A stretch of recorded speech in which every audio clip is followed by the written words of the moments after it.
لي صدري ويسر لي أمري واحلل عقدة من لساني يفقه قولي.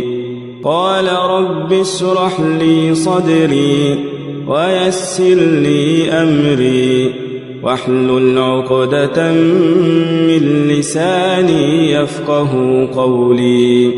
قال رب اشرح لي صدري ويسر لي أمري واحلل عقدة من لساني يفقه قولي.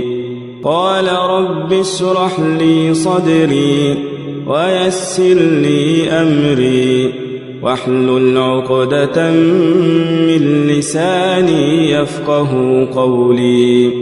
قال رب اشرح لي صدري ويسر لي أمري